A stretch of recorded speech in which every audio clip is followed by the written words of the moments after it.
Good afternoon, everyone. Welcome to the next installment of Insticator's thUp in Conversation Speaker Series. I'm Zack Dugow, founder and CEO of Insticator, and thanks for everybody who's taking the time out of the day to join us. We are thrilled to have Lynnwood Bibbens with us today, co-founder, CEO, and board chairman of ReachTV. So before we get started, just a little bit about Insticator and thUp. Insticator is the global leader of engagement for publishers through interactive content. We do that through our two core products, the Insticator Commenting Unit and the Insticator Content Engagement Unit, where we work with over 2,000 publishers and media companies around the globe, driving increases in engagement and monetization. And a little bit about thUp. Insticator is committed to equity, diversity, and inclusion all across the digital ecosystem, and engaging the community and fostering deep understanding is what thUp is all about. We really look to remove the veil behind what it takes to be successful in today's world, whether you're an executive or a co-founder or you're an intern and you're just getting started. And each month we sit down and we hear from an inspirational voice and hear about their story and what was their thUp like in their journey. So today we have Lynnwood Bibbens, Woody, co-founder, CEO, and board chair of ReachTV. And so a little bit about ReachTV. With over 1,700 screens across international airports, ReachTV hits now over 128 million travelers monthly, pre-COVID, post-COVID. Woody, you can give us some more insight into that after we get started.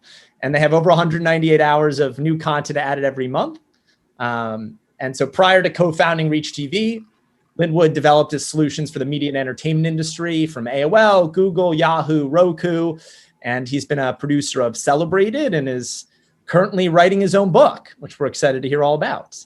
So with that, we're really excited to have you here with us today. And it means a lot to me. It means a lot to Woody. And we want this to be an engaging, interactive conversation. So please raise your hand. And so with that, we'll all get started. So Woody, just to kind of kick things off, our thUp series highlights the ways that people shape their professional path. I'd love to start. Maybe you could just give us a quick overview of your background. Where did you grow up? Who inspired you? Some elements of that would be. Well, I grew up in New Jersey, so I was a Jersey boy. I grew up in Middletown, actually on a little area we call Hillside. It was it was more of a community. Everybody knew everybody. Everybody walked. Everybody spent time at everybody else's house. It was tough. Everybody, you went at it as a kid. We had a good time. Probably my inspirations growing up and still to this day were my grandmother and grandfather. They taught me a lot, rules and things that I follow to this day, from hard work to doing the work. And to also being tough about certain things, but not letting anybody in the outside bother you. So when things happen, look what they are, and then you take from it what you need to take from it. So some of those things are what drive me and have been instilled in me my entire life. And watching, my grandfather come from North Carolina up to New Jersey, start his own garbage business, grow it, and see a guy with a second grade education do what he did in the environment industry and raise kids and, brought him up to New Jersey to have a better life. It was inspiring and still is to this day. Yeah, thank you for that. So your grandparents kind of raised you, I guess, from a very young age. Is that right? Yes. It's extremely important. They were just a part of our life. We all lived with my grandparents, lived in the same house. We had multiple generations in one house, and we just had values that were instilled in us because of that. Got it. So maybe you could talk a little bit about some of your grandfather's values. It sounds like hard work, dedication. Yeah, I think the three words that probably stick out are do the work, right? There's no shortcuts to it, from having we had a farm that was a couple miles away, and I used to hate going there, but I used to love driving the tractor. But it was a foundation of hard work and planting seeds that then grow into something, and then picking that and using that and living off of that. it's probably a great metaphor for life. And it was probably one that drove me a lot because, you can look back at those days when you're complaining and you look at your friends that were doing something else, but then you look at your life and you look at that work ethic you learned, and you now understand why they are, why certain people don't work as hard and other people do. It's usually taught and something that you mirror and you embrace. Yeah. Do you carry your grandfather around with you, like in your head, if you will, like as you think? Yeah, I mean, my grandfather, grandmother, then people that have influenced me throughout my entire life. I mean, I probably have 150 people that impacted me on in any given week and any given day. I feel like every time I meet somebody, I probably learned something from them, some little thing that I can use in what I'm doing, and it has an impact on me. I try to stay around people that can have some type of impact on me. And even the people that you would think don't, they usually leave clues of things that let you know what you don't want to do. Yeah. Was your grandfather the main driver towards your ambition and your entrepreneurial journey? I would say yes, and I would say he was one of the pillars. I think just in the neighborhood we were, everybody was like a hustler. Everybody was ready to fight, and everybody wanted to win. And like I was telling somebody the other night, I wasn't a youngster. I wanted to either be a professional athlete or be an accountant. It's a very drastic difference in what I wanted to do, but I was willing to work for either one. And so, my grandmother probably taught me, because my grandfather taught me work ethic. My grandmother taught me toughness, and nobody ever should bother you more than you bother you, right? So don't ever let somebody on the outside, because one day I remember this, I was all upset, and she laughed, and she's like, it's funny, come take a ride with me. And she drove past our park, which is literally like a block and a half, like right down the street from me. But we went around to the other side. The tennis courts were the guy who I was mad at. He's playing tennis. She's like, while you're upset, look what he's doing. He's just sitting here. Like, did you get what I'm getting at now? Like, worried about something he's not. So why would you ever let somebody else worry you that much? And that story stays with me all the time. It's a perfect thing for where people are in sales or people in life. Hearing no, I just know it's just another word in the dictionary. Yes, no. I don't get too high on either one or low on either one either. I learn from both. I think we could all use your grandmother's advice and remind ourselves of that for all the naysayers. I think some of my meetings, even the last couple of weeks, when somebody doesn't get it, right, they're not holding on to it. They're playing tennis. Yes, they're gone. In Florida, you're thinking about it. You're playing tennis. You just see them down the street playing tennis. Yeah, exactly. So could you talk a little bit about what got you started? You mentioned that you wanted to be a professional athlete or become an accountant, but you had this hard work, grit mentality. What kind of got you started on your professional career? I was in college at Westchester University, Philly, outside of Philly. And while we were there, I picked up this thing for a summer job. I was like, let me do something. I'm back. And it ended up being vector marketing. It's a Cutco knives. And, people like it, right? So in that, do the interview, do the thing, come back, take the job, buy the kit. And, I never done anything like that. So I had no idea. So I, get some list some friends and I started doing the presentations. And what I realized was, that I had a way to connect with people. And before I knew it, in the summer, I sold $25,000 worth of knives. If you ask people who did that, we all know a couple of things. We know our average sale. Mine was $383. We know our closing rate. Mine was 93%. And we knew how long our presentations took, which mine were 90 minutes, right? We all know that.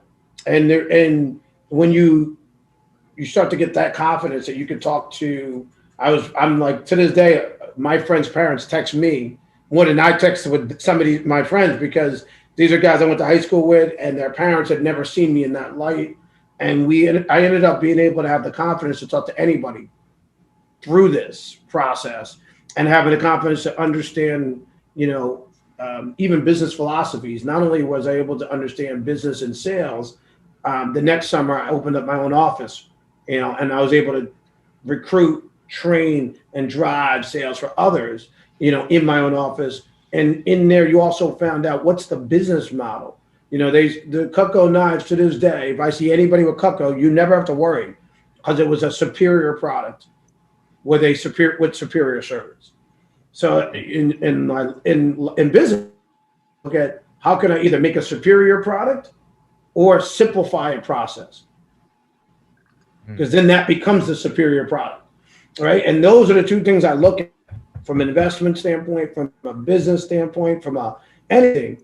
Can I make a superior product or can I simplify? And that all came back from that launch right there. Sounds like you know your numbers right off the top of your head. We all do. Anybody did it. I haven't done that in almost 30 years, and I still remember them. But to tell you the grit and the follow-up, I'm sure you got lots of no's, even though you had a 93% close rate, which is fantastic by anybody's standards. On that, I didn't get a lot of no's, right? Because I figured out, I got a lot of no's in the beginning. It messed up my percentage. But when I figured out what the key was, they would teach you to do a presentation in 30 minutes. But that didn't give me the interpersonal connection that I needed to sell, right? So what that let me know is that it wasn't the product that was selling it, it was me that was selling it. So I felt like my key to success for selling anything was selling me. The product was secondary to that. And I see a lot of people leading with a product, but never getting to know anybody. And so the first thing that gets cut is the product, not the person. So if somebody wants to cut something, they don't cut the person. They try to cut the product. And so I always wanted to reverse the equation. And I knew that I didn't care if your percentage was high, who cares if you only do less appointments? Mine were more quality. Yeah. So, and then when you get into other stuff in business, when we started a computer company, I didn't start it. A couple of my friends did. I was called the Cutco knife guy in college, and everybody, as I was leaving, trying to figure out what I was going to do after college. I was so organized from being in that business that my friends were like, "Bill, can you help me? We have this business. We're killing it in computers, but our back end's all unorganized." So I went in there to help fix their shipping and organize that. So I was doing the labels, trying to figure out a process. And within 3 months, I figured that out and had a nice system in place. And then I was like, what the hell is this stuff? And it was computers. And within 6 months, I was the top sales guy in the computers. And I leveraged that into becoming a partner and then becoming an equal partner. And that business, we had to be creative. We were hustlers. There was a bunch of guys I went to college with. So it felt fun. We ended up having 40 guys we all went to college with. We all did computer shows on the weekend. We worked during the week. We worked like crazy hours, like 90 hours a week. But we didn't care. We're with our friends. And there's something about that too. When you're younger, that putting in that work, and I learned every part of the business. So I did shipping, I did customer service, I did finance. So I jumped in every part of the business. So when someone said, well, you can't do that in shipping, I'm like, no, yes, you can. I did it. You're looking at the wrong thing. You just got to go to this. And somebody says customer service. Well, the person, people don't react to that. Yes, they do. I did it. This is what you got to say. So it's like having those, being able to know what actually happens in those departments in your business.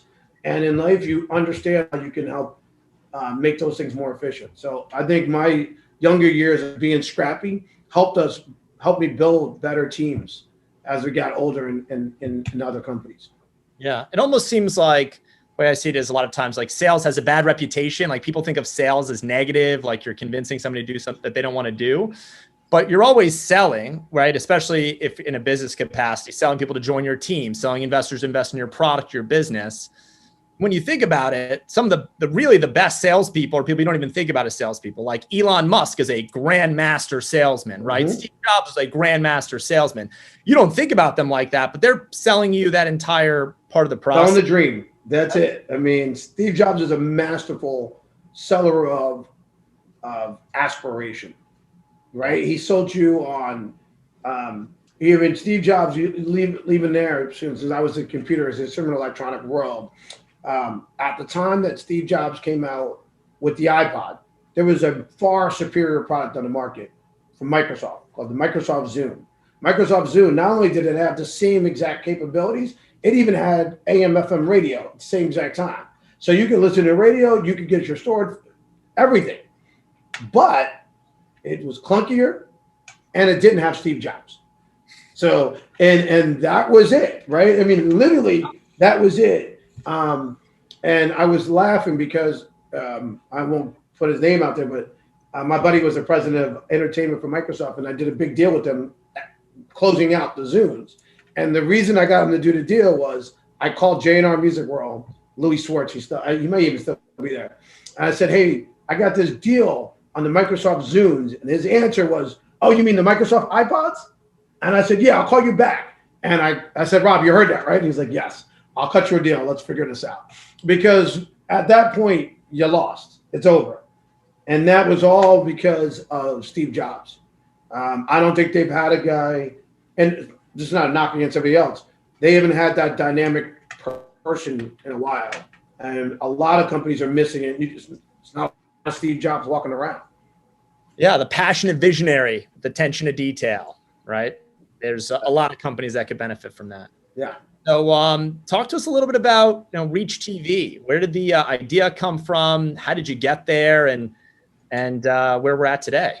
Yeah, Reach is born from the idea of a simple born was I was in film and television finance, structuring debt and watching really creative people I always looked up to, wanting to be in rooms with, and then being able to structure their deals and understanding who owned what, who owned rights to things. I started to understand rights windows around content, but I had a passion for computers, consumer electronics, but where that was going, because the biggest companies I worked with in the early 90s, late 90s, early 2000s became the biggest media companies. So when you're talking about Sony and Samsung and LG, these are companies I worked with way back when they were just hardware companies that turned into something totally different. And what I noticed was people were spending 72% of their time not at home. So while everybody was fighting over the in-home dollars, I wanted to see if I could fight on the out-of-home dollars, or whenever you're not at home dollars. And I started investing in digital signage companies, advising companies, and trying to understand that dynamic. And what I noticed was there's a difference between a company when somebody's in front of something for a minute or 2 minutes and when somebody's in front of something for an hour. Yep. When you're in front of something for a longer dwell time, 5 minutes or more, there's something your brain does. If you see the same exact thing, no matter how beautiful something is, if you see the same thing 2 times or 3 times, you tune it out. And I'll give you a perfect example how I know that. There's a Vons in LA that I used to go to 2 to 3 times a week. Okay. I was in there. I bought my wine in there. I'm super friends with people there. It's one of the best places in West Hollywood. Being in the business, investing in these things, I did not know there's 15 television screens in there. My brain had already turned off those screens because they never changed. And when I was talking about it and somebody said there's a Bonds network, I was like, no, there's not. I'm in it all day. I called because I'm friends with them. And they're like, yeah, we have like 15 screens. So when I went back to LA, I went in there. I'm like, how did I miss these? And it's your brain that turns those off. So I started trying to get the companies that I was investing in to understand the correlation between hardware and software, which is 2 different worlds. And then those 2 worlds know nothing about content. They thought content was putting more out, and that's not content. And so I was in a mission to build a television network from the ground up that took into the fact that it knew where it was, which enabled you to program on a national level at the push of a button, by DMA at the push of a button, in this instance, an airport, by terminal, by gate, by location, by screen, all in real time. And that allows you to have a television network that talks to the person right in front of it. So that was how it was born. Then the practical uses were, how can I take content with me? So when my wife makes me go shopping, I can still watch when I want to watch. That's where we came into the creativity around it. And then we wanted to have real big partners. So we have networks. We did original content. We really are we're in hotels. So we really focused on how do we make this such a dynamic content television network that it will drag people in to tell great stories. So at the end of the day, we have a mantra, which is truth and positivity. We don't do any negative. We don't do any other stuff. There's so much negative stuff coming at you already. And when you're a traveler, you have these things of guilt. You're already under stress. Our job was really to lighten that load and to educate, entertain, and inform. That's it. No, that's a remarkable journey and like product hypothesis and how you guys got there. So take us on like the beginning of the journey with you in 2020 here, right? It's March 21st. Okay. COVID is hit. Airports are shut down. Your guys' product is in bars, hotels, private airports. Take us with you. It's 1 a.m. on March 21st. Everything is shut down. Where is your head at? My head was, at that point, this is going to be a 4-week to 8-week problem. On the outside, maybe 12 weeks. And that we're in a unique position because we are lean, and we're working with our partners that let's look at how we can lean up even more. And then we really focused on 2 words. Let's take this time to fix and innovate every single part of our process. And then let's also take this time while the world is everybody's at home. Let's take this time to reach out to each other and collaborate. Let's really take this time while we're down and not all over the place to think about each other's business and how can we collaborate to make, when we come out of this stronger. So I literally had a call, I think it was on the 26th, with the entire team.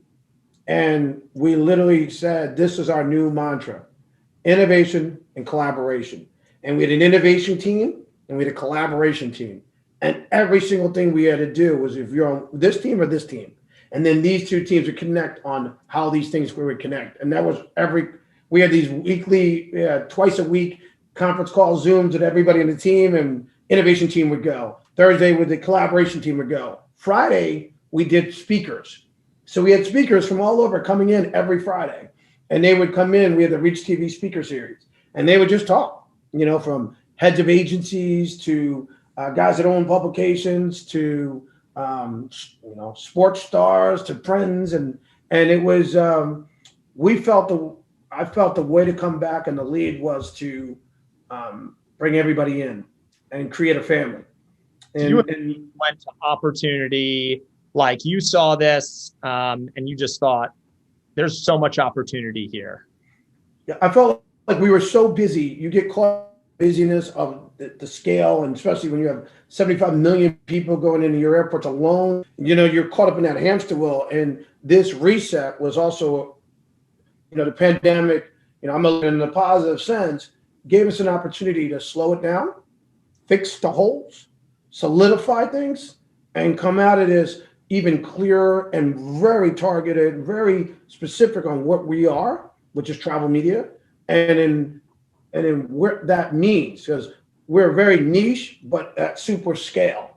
And I liken it to 9 years ago when the cinema space moved from something people bought like an out-of-home afterthought buy to the upfront world, where it was mandatory when your checklist as a brand, you went from your primetime television, you had to have cinema, you had to have this, you have to have that. I think travel media will make its way to that status over the next 12 to 24 months. Yeah.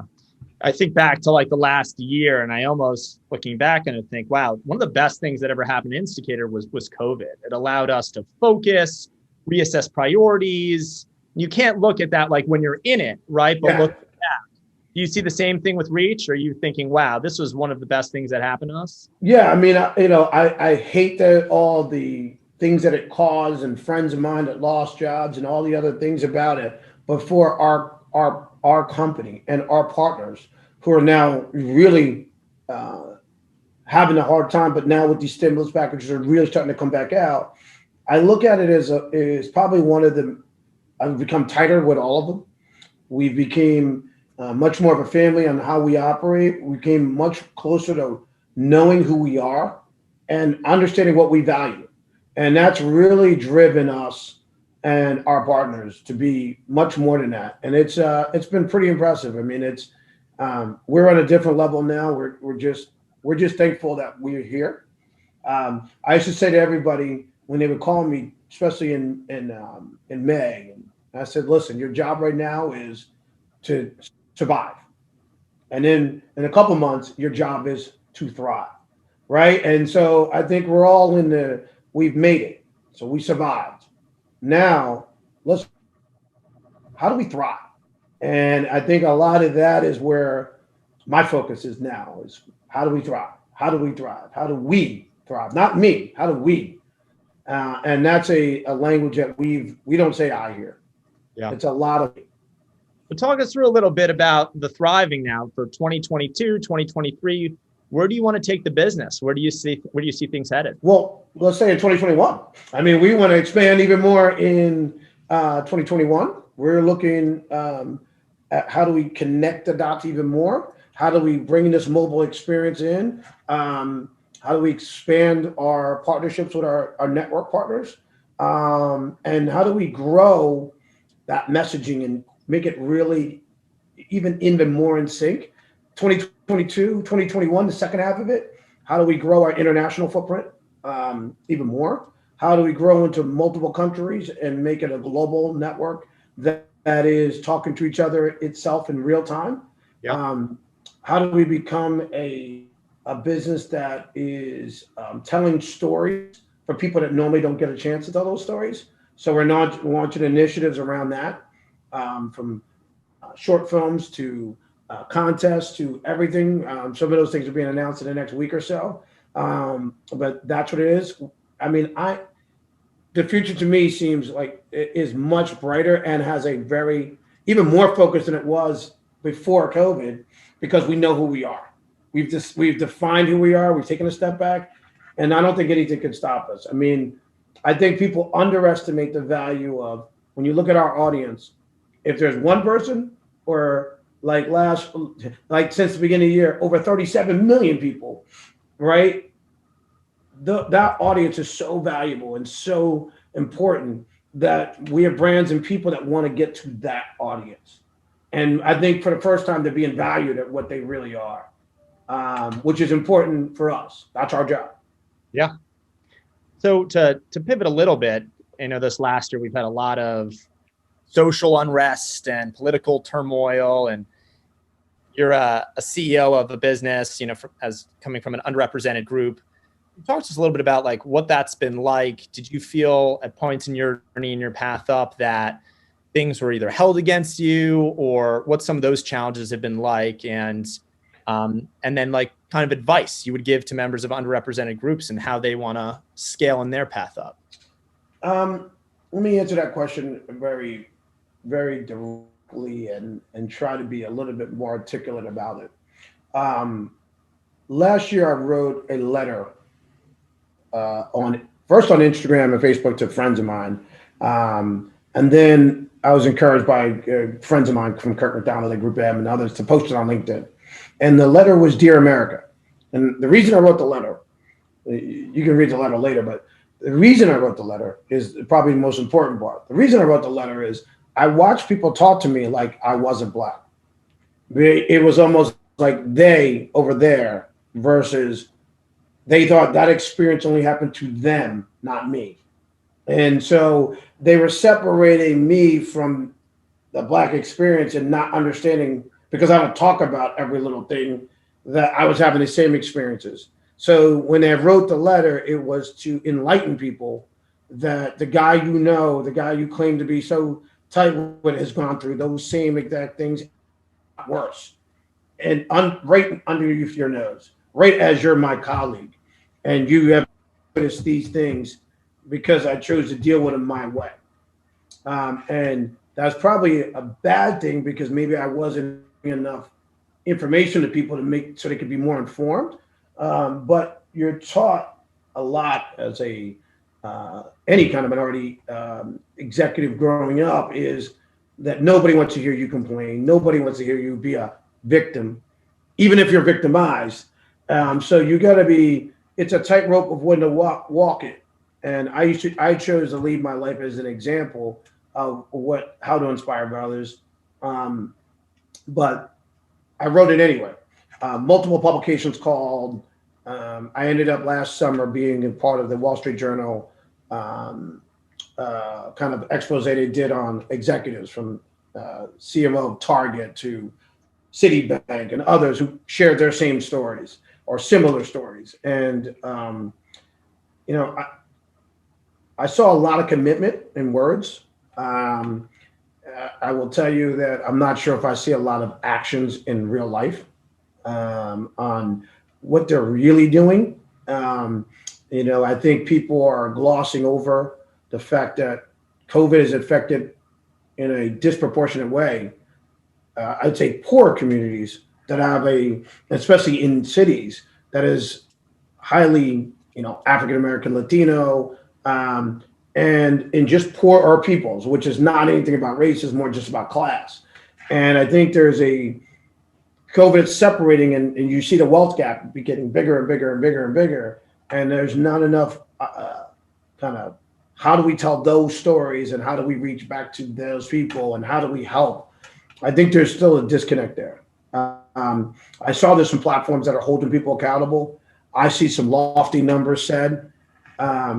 Just even to our personal journey, I've sat in for people, even though I've sold companies and done everything, when I was talking about reach and I was thinking about raising outside money, I heard comments like, come back when you prove the model.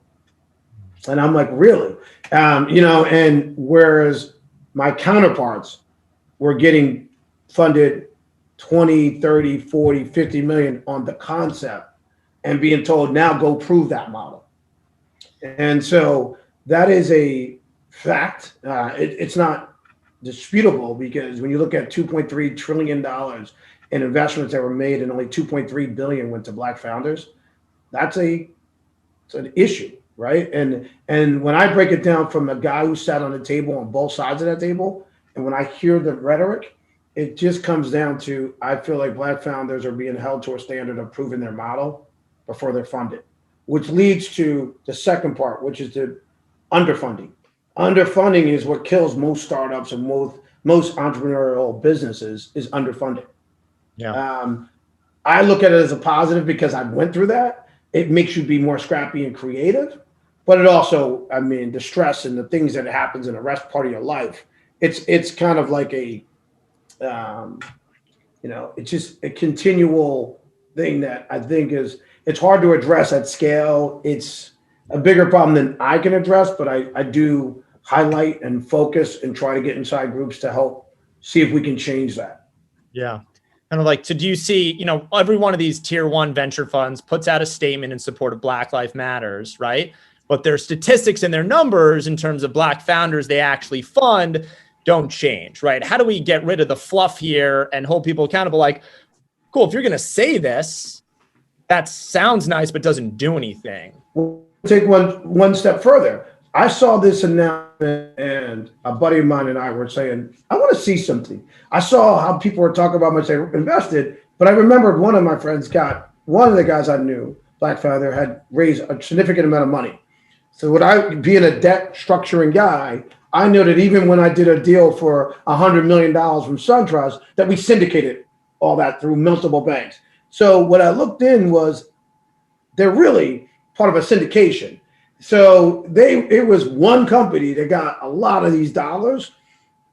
So 10 companies are listing this whole investment, even though they were part of a syndication. That to me just felt disingenuous and pissed me off. And I called out some people publicly, and then we've had conversations where they're trying to fix that, and understood that announcement was just, it's a smack in the face. Being a guy trying to help people grow a business, if you're not doing it, fix it. But don't just put out a straight up lie that anybody who knows how to dig can find out. Yeah. So that's been if you said one thing I was encouraged by, that at least it was being brought to light, but I'm discouraged by the fact that we got to find a way to keep that light on it, because the minute you turn that light off, I feel like people just go back to their normal ways. Right. They move on to the next flashy subject, and that's under the rug. I was on a Clubhouse last night, and this guy Nate was saying something that I think he has the answer. And this girl Gayatri, I've been talking to a lot, also has the answer. They're both on the same path. Both of them came with an idea, and their idea was that people fund people that look like them, right? And it's really not that big of a deal. I don't think that's a bad thing to say. And so if that's the case, these pension funds and these other funds need to start to put their money with like funds so that those people can then make decisions on to invest. So it's kind of you can't start here, you got to start all the way up here so that it can trickle down and be invested all the way down the tree. And I think that is a big answer that needs to actually happen. And not 10 million. I'm talking billions that need to be in these funds so that they can then disperse those billions. Even a step further, like the universities who decide which funds. Yeah, exactly. That's what I'm saying. Pension funds, universal funds, everything. Yeah. Even allowing when I think JP Morgan announced they're going to put like $1 trillion in this fund managed by this black fund. That's a big significant thing because the management fees, the access to other things that happen because you have that is it's astronomical. The impact can be far greater than doing something that you're doing for publicity. Yeah. So yeah, I don't right now. That's not an area where I'm 100% versed, but I'm working hard on. That's one of the things I'm really focused on. How do I make sure that there's a proper pipeline with a proper green light process, with a proper mentorship, with a proper board, a proper relationship that allows people to actually succeed. Yeah. So on that, like if you're talking to somebody in their path up and they're starting a business and you've been through this successfully and go through this right now? I think there's a couple things. Number one is make sure you understand your business, know your numbers, make sure you understand who your audience is, right? And what's important to their fund. Every fund has a different mandate. Every private equity fund has a different mandate. Look at who they invested in now. What do you like in that portfolio, right? To make sure you're not wasting your time, right? There's certain companies that avoid media companies. There's certain companies that avoid tech companies. There's, that only about this. So you go into a climate company pitching something about media, they could care less, right? And so you've got to know who your audience is. Try to find allies who've already been funded or know people in that. So you walk in with a warm introduction with an ally that's advocating for you. And then there's a simple thing. I ask a lot of people this question, and a lot of times they don't have an answer. What's your business plan? Right? Something as core basic as that. There's a lot of entrepreneurs that don't want to do the work that an entrepreneur has to do. And that part is frustrating because you got to wade through the BS to get to the people that you really want to help. Yeah. So I would say the key phrases, like I said at the beginning of this, do the work. Hard work, no substitute. No substitute. Do the work. It's the same conversation I have with a lot of founders. Like, oh, how do you do that and juggle this and juggle family and do this? It's like, well, you're going to have to put the time in, and sacrifices are going to have to be made no matter who you are, no matter what your business is. There's no way it can succeed unless you're prepared to sacrifice and work. Correct. Yeah. So to take a couple questions here from our audience. So Gary Randall is asking, how ahead of the game do you think you need to be when you're forecasting trends and content? Do you think investors want to see years out, or do you think they want to see like much more recent in terms of projections and ideas and products? Depends on how mature the business is, right? If you're talking about a 5-year business, they want to see what you did prior to COVID. They're going to throw COVID numbers out for now, unless you feel like they're important, and they're going to focus on the next 2 years. And how do you propose you're going to gain back that, and why? I think it's more important. Again, I'm going to say this from the beginning. It's about who I'm investing in. A lot of people now are taking the approach, I'm investing in people who happen to run a business. And so I think it's important that if it's your business, you have to know every part when they answer. And I would say the deck is there as a guideline, but you should be able to look people in the eye and tell them what's going on with your business and not read. For me, if you're reading something, it means you don't know it. And I read stuff all the time. So when you're talking to me, I'm taking notes. It's just my habit. But when I'm looking at somebody I want to invest in, I want them to know the business, every part of their body. So that's the advice I give is when you're practicing it, practice in a mirror, practice on your wife, practice on your friends, really get a rhythm down of understanding it, because I need that inflection. I need that tone. The numbers are the numbers. But at the end of the day, they're going to invest in you. And then the only thing the numbers do is how much and at what value. And then for that, I would use platforms like Carta. I would get a law firm that can give you the proper cap table. Make sure that your other stuff is done right. You're properly set up. You're properly incorporated. You got the correct cap table. So many times, some of these things aren't done, and it causes the whole deal to fall apart. Sure. Yeah. What's been the biggest challenge you faced? Biggest challenge I faced. You talking about with Reach or in general? In general. I think in general, the biggest challenge I ever faced was, I think just understanding that where your worth, your value. It's a process. You never know what you're valued at, and then you kind of wander and you let the outside determine your value, and that means they can also change you. And that was hard for me to come to that realization and actually plant my feet in the ground and say, this is what I'm worth, and that's it. I mean, and you go through tough times. I mean, I remember when 2009 hit, just looking at the business I invested in from a concert business that was done, and and even then, I mean, I was older then, and even that like bothered me because I had to snap out of it and look back and go, okay, what I learned from this, right? And then I was able to get them to take the footage I had and add it into another thing, and I was able to upsell the other tours that I bought and actually get out okay. But for a couple of days, you kind of get caught into stuff, and then you have to remember who you are. And I think I would always, I write notes to myself all the time, where I want to be. I'm always writing down where are my goals or what I want to accomplish. And then I would tell everybody to keep dreaming. Like, you dream every night, but do you really dream?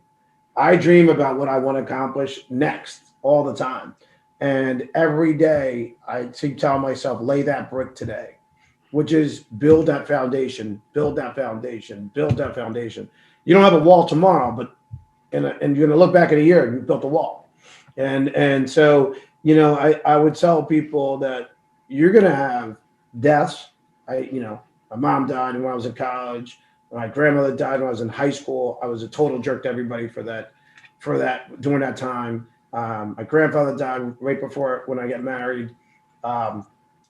It hurts, but you have to take from those people and have that incorporated into your soul of how you operate. And I would also say, make sure you stay on your morals. One thing people can tell pretty quickly is who's genuine and who's not. And I see a lot of people talk a lot of BS to me, and I can see through it. And I would say that is one thing. And one of the things I love about growing up in the East Coast is that we were taught a different level of respect and interaction, a firm handshake, maybe not in COVID, but a firm handshake and a look in the eyes. And there was a mutual thing, which we used to always say is I respect you until you disrespect me. Then there's a different conversation we're going to have. But I don't know what the word is. Not it's not a word, but it's a vibe. And and sometimes I think it's missing from some people. It's just even little things like walking in the outside. No girl should walk in the outside of you. Little things that I've taught as a kid that I think just part of an authentic. Everybody knows who I am within 5 minutes of meeting me. And I think that's kind of what I'm proud of that. And that challenge is to stay that way. no matter what. There is like an East Coast, West Coast. There is a difference. I was in a meeting 10 years ago and somebody's like, no, we got to East Coast this business, not West Coast it. And they just meant we're going to grow it with revenue as opposed to sell a vision and try to raise $1 billion on something that may or may not exist. And that trickles down into different ways. My interpretation of West Coast versus East Coast on the business side, East Coast people are really, we're so wound that when we go, we want a definitive thing of what we're doing, right? We go hard. That's good and bad, right? Not really a judgment of it, just a fact of what we do. On West Coast, they try to take a more analytical approach to even the meeting. Let's meet to figure out what's really what we're going to do. That's not really an East Coast person's mantra. And so it was tough to get adjusted to. But I'll tell you the good side of that. They have a little bit more, they try to slow the world down a little bit and then look at it and just be as aggressive. Just a different approach that I find sometimes it's really fun. So for almost 15 years, I lived bi-coastal. So for me, I got the best of both worlds. I can get up on the LA and go to hot yoga and do my workout and have this mindset of beautiful sunny and come over. And I come to the East Coast and go at it. So when I come to the East Coast, it's like 12 meetings, boom, boom, boom, boom, boom, boom, boom, bang, bang, bang, meet everybody and let's close, right? When I go to West Coast, it's where's my idea? Where are we going to go with this? What's the strategy behind it? And then, I kind of pull back a little bit and trying to really reflect. Yeah. Sure. So one of our last questions here is, how can entrepreneurs, especially underrepresented entrepreneurs like you yourself, what do you feel like is your superpower and what's your advice? Because everybody has strengths and weaknesses. What's that superpower that minority entrepreneurs need to make sure they're tapping into, or any entrepreneur for that matter, to really tap into that's going to help them be them and own it and make themselves very successful? The way you own it is you do the work, right? So the reason I write business plans is not for anybody else. When I ask somebody for a business plan, it's not because I care about reading it. I want to know that they did the work. The reason you write the business plan and it asks you all these weird questions because those questions work. The reason you answer all those questions, because when I launched Reach, the first thing people told me was, you can't do that. But I had my plan. I knew how I could get in. I didn't really give a damn what they said. I was going to them to sometimes confirm that nobody thought they can get in, and sometimes to see where their holes were in my plan. So once you have a plan and once you have confidence of what you're going to do, is have the confidence to know that most people are going to say it's going to fail, and be okay with that. And that's not easy. You just got to be okay with that. And I'd say you have to have tough skin. You have to be able to roll with it. I mean, every day I have failures and I have wins every single day. And, I don't let either one of them make me too high or low. And that's where you got to get to. When it comes to fundraising, I'm going to tell you that I bootstrap, I do things. I personally like it a little bit because it teaches you to be resourceful. But there is programs out there now for young startups. There's something that wasn't there when I first started in doing startups, and there wasn't legal as a service, right? You even got LegalZoom, but you have big law firms that are doing packages for startups, flat rate, low cost for month hourly rates. You have Carta, cap tables, easy pricing, very cheap. You have QuickBooks, as a service, like a monthly fee. Boom, your accounting's done. I mean, you have the acceptance of credit card in that same platform. You can literally start a business now with $2,000 and have your legal done right, your cap table done right, your accounting system set up, and you could be off and running. That was not the case 20 years ago. That wasn't the case even 10 years ago. So there's services, if you take a look and figure out what they are, that allow you to start your business very small, get yourself incorporated, and really believe in it. Because if you don't start, you will never do it. So right now, I would say to you, if you want to start the business, start it. The worst case you can do is fail. It's just another word. You learn from it, you move on, you take that failure and you incorporate in the next thing you're going to do. Yeah. That's super helpful. That's super helpful, Woody. And so just before we sign off here, this has been really, I think, impactful for our audience to hear firsthand from you. Anything else you want to share? No, I mean, I think we're all coming out of this. I will say my line that I'm starting to end a lot of things with is, I believe I say it a lot of times to people, and they think it's funny, but I believe in me, I believe in you, and I believe in us. And I think that's what's going to happen. We're all going to come out of this with our own things together. We are stronger, and I think you're going to see. I think we're going to have a hell of a recovery, and it's going to be exciting. We're going to have restrictions, but I think we're all going to prosper. So just keep digging in and survive, and then we'll all thrive. Yeah. Yeah. Nobody can ever prepare you for the emotional highs and lows in business, but it's never as bad as it seems. It's also probably never as great as it seems either. That's for sure. And we go through these cycles. So thanks again. Thanks so much, Woody, for taking the time. Thank you, everybody, for joining us today. Yeah, thank you. Inspiring. Please share this with your friends and your colleagues. Hopefully, we're going to get this up on ReachTV. So we'll get it up. All right, guys. Thank you. Take care. All right. Bye-bye.